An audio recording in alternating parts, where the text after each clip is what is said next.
बहुत बहुत स्वागत है आप सभी का पढ़ाई के ऑनलाइन पर। आज की क्लास में हम बीए थर्ड सेमेस्टर हिस्ट्री के आज हम सिलेबस पर चर्चा करेंगे। ये आपका एंशिएंट हिस्ट्री का आपका जो है सिलेबस है, इसमें आपको कौन कौन सा आपको चैप्टर पढ़ना है, कितना आपका सिलेबस रहेगा। तो आज की क्लास के माध्यम से इसे हम सिलेबस पर डिस्कस कर रहे हैं। बहुत ही शीघ्र इसकी हम सारी की सारी चैप्टर्स क्लासें हम कंप्लीट कर देंगे आपके एग्जाम से पहले पहले, और मॉडल पेपर को भी हम सोल्व करवाएंगे एग्जाम से पहले पहले। हमारा जो है संपूर्ण पाठ्यक्रम से एक महासंग्राम का भी वीडियो आएगा।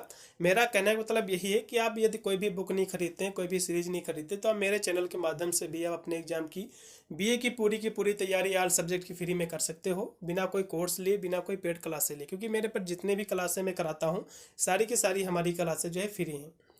तो आज की क्लास में हम इसी के सिलेबस पर चर्चा कर रहे हैं। जो भी स्टूडेंट अपना जो है एंशिएंट हिस्ट्री ले रखे हैं, प्राचीन इतिहास ले रखे हैं सब्जेक्ट में, तो अपना सिलेबस नोट करेंगे। इसमें आपको पढ़ना है पेपर आपका एंशिएंट हिस्ट्री का। इसमें आपको पढ़ना है ancient Indian history, archaeology and जो है कल्चर, पेपर आपका रहेगा एंशिएंट हिस्ट्री का।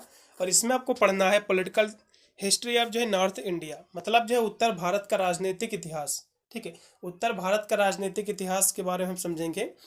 647 एडी से लेकर 1200 एडी तक के जो है जो भी राजा हुए हैं, ठीक है, उनका जो वंश था, चाहे आपके जो है हर्षवर्धन जी का चाहे जीवन के बारे में बात करें, फिर गुप्त वंश हो, मौर्य वंश हो, तो ये सारे के सारे इसमें जितने भी वंश आपके आते हैं राजाओं के, तो इन सभी वंशों के बारे में हम समझेंगे इस पेपर के माध्यम से। तो सबसे पहले आपको इतिहास की जब भी बात आती है, क्योंकि ये सारी की सारी घटनाएं आपकी अतीत में घटी हैं, तो इतिहास को जानने के लिए हमारे पास कोई ना कोई जो है उस समय की जितनी भी पुस्तकें आपकी लिखी गई हैं, बहुत सारे हमारे पास सोर्स हैं। तो इतिहास को हम उसी के माध्यम से जो है पढ़ पाते हैं, अतीत की जानकारी को जो हम समझ पाते हैं। तो ये आपको पढ़ना है। तो इसका जो फर्स्ट आपका चैप्टर है आपका यही रहेगा कि उत्तर भारत का राजनीतिक इतिहास जो को जानने के कौन कौन से स्रोत हैं। जैसे कि साहित्यिक स्रोत हैं, तो उस समय की जो पुस्तकें लिखी गई हैं, उस समय के जो राजा वगैरह थे, तो अपने जैसे कि जीवन परिचय लिखाया है, तो उन सभी के माध्यम से बहुत सारे साहित्यिक स्रोत है। कुछ जो है धार्मिक हमारे ग्रंथ भी हैं, जिसके माध्यम से इस जानकारी को जो है उनमें भी जो है देखने को मिलती है।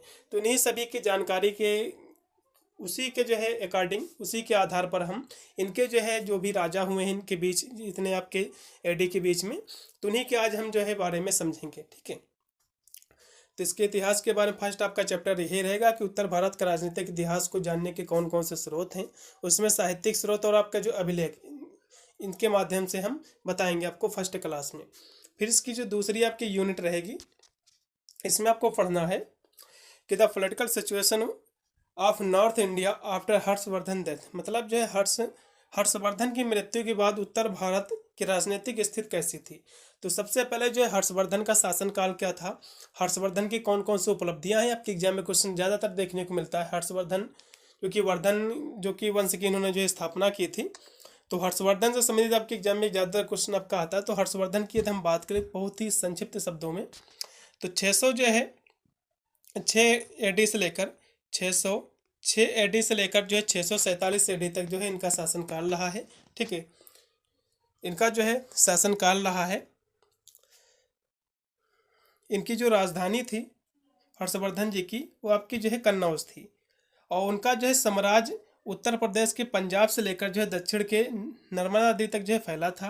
प्रसिद्ध चीनी यात्री जो आपके वेन सांग थे, उन्हीं के दरबार में जो है आए थे। ठीक है,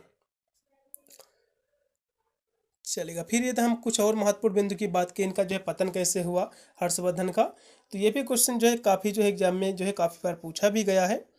ठीक है, ये भी आपके एग्जाम में क्वेश्चन जो है देखने को मिल सकता है। तो हर्षवर्धन का जो है, जो कि इनकी जो है कह सकते हो इनका वर्णन या फिर इनकी जो है पतन के क्या कारण है, और उस समय जो है हर्षवर्धन की मृत्यु के बाद उत्तर भारत की जो स्थिति थी वो कैसी थी, ये भी एग्जाम में जो है क्वेश्चन आपको देखने को मिल सकता है। तो हर्षवर्धन की यदि हम बात करें, तो हर्षवर्धन की मृत्यु की हम बात करें, तो हर्षवर्धन की जो मृत्यु हुई थी, ठीक है, तो इनकी जो मृत्यु हो गई थी वो चालुक्य सम्राट जो कि पुलकेशिन द्वितीय थे, जो कि इनको जो है युद्ध में हराया था। कौन से युद्ध में, ये नर्मदा नदी पर एक युद्ध हुआ था। उसके बाद जो है कह सकते हैं उनके जो बेटे थे उनको जो है राजगद्दी पर बैठाया गया था, लेकिन जो कि काफ़ी उस समय जो है अदर जितने भी वंश थे उस पर हावी हो गए थे। बाद में उनके जो है कह सकते हो राज्य का पूर्णतः जो है पतन हो गया था। तो इनके बारे में हम समझेंगे। ठीक है, उसके बाद हमारा जो दूसरा चैप्टर जो कि यही था हर्षवर्धन के बारे में, फिर हमारा तीसरा चैप्टर रहेगा, फिर आपका तीसरा जो चैप्टर है इसमें आपको पढ़ना कि राजपूतों की उत्पत्ति के सिद्धांत आपको पढ़ना है। तो इसकी उत्पत्ति के सिद्धांत आपको जो है एक एग्जाम में पूछता है, जो कि अग्निकुंड का सिद्धांत है राजपूतों की उत्पत्ति का। ये एग्जाम में क्वेश्चन काफ़ी बार पूछा गया है। गुर्जरों से उत्पत्ति का सिद्धांत भी इसमें शामिल है। तो इन सभी के बारे में है, राजपूतों के बारे में समझेंगे, फिर जो गुर्जर प्रतिहार जो वंश है इसके बारे में समझेंगे, फिर त्रिपक्षीय संघर्ष क्या है, और फिर आपका है सोलंकी वंश क्या है, परमार वंश क्या है। तो इन सभी के बारे में हम यूनिट जो है 3 में समझेंगे। फिर हमारा अगला जो चैप्टर रहेगा यूनिट 4, इसमें आपको पढ़ना कि पाल वंश कौन थे, पालों के बारे में समझेंगे। फिर हिंदू शाही राजवंश, ये 2 हम जो है यूनिट जो है 4 में पढ़ेंगे।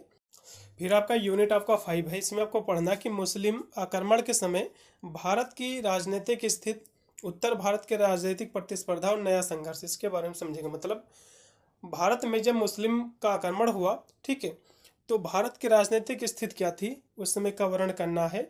और जो है मुस्लिम आक्रमण से भारत पर कौन कौन से जो है नुकसान हुए हैं, क्योंकि भारत को पहले जो है सोने की चिड़िया कहते। तो इन सभी के बारे में हम यूनिट जो है 5 में हम डिस्कस करेंगे विधिवत से, एकदम विस्तार से। फिर हमारा अगला चैप्टर रहेगा यूनिट जो है आपका 6, इसमें को पढ़ना है जो है चंदेल राजवंश, केवल एक ही आपको इसमें पढ़ना है। फिर इसमें अगला आपका रहेगा यूनिट आपका 7, इसमें आपको पढ़ना कि चौहान वंश के बारे में समझेंगे। फिर है गढ़वाल वंश, फिर कलचुरी राजवंश, सेन राजवंश। तो इन चारों के बारे में हम समझेंगे यूनिट 7 में। फिर लास्ट हमारा जो चैप्टर रहेगा इसमें आपको पढ़ना है कि सिंध पर अरबों का आक्रमण, महमूद गजनवी का आक्रमण, मोहम्मद गौरी का आक्रमण, मुस्लिम विजय का कारण और अभाव यानी प्रभाव। मतलब जो है जो कि सिंध पर जो अरबों का जो आक्रमण हुआ है, क्योंकि अरब से जितने भी आए थे लुटेरे सारे के सारे मुस्लिम ही थे, जैसे कि महमूद गजनवी, मोहम्मद गौरी। तो इन्होंने जो है भारत से क्या क्या लूट के ले गए हैं, इनसे जो है क्या नुकसान हुआ है, क्या फ़ायदा हुआ है। तो इनके जो है बारे में भी हम समझेंगे कि ये कौन थे, इनका शासन कब तक रहा है, किससे किससे इनका युद्ध हुआ है, किसको हराया है, किससे पराजित हुई हैं। तो ये सब के बारे में हम यूनिट जो है 8 में जो है डिस्कस करेंगे। यही हमारा लास्ट का यूनिट रहेगा। भाई इतना ही आपका सिलेबस था, बहुत ही कम शब्दों में मैंने आपको समझाया, क्योंकि मैं ज़्यादा समय कोई भी क्लास में लेता भी नहीं हूँ। बहुत ही सीख हमारी इसकी जो चैप्टर्स क्लास से स्टार्ट हो रही है, इस चैनल को सब्सक्राइब कर लेना, साथ में ऑल नोटिफिकेशन को भी ऑन कर लेना, जिससे मैं इनको वीडियो डालूंगा तो उसका नोटिफिकेशन आपको मिलेगा सबसे पहले। मिलता है वीडियो के लिए, तब तक सभी को thank you for watching this video.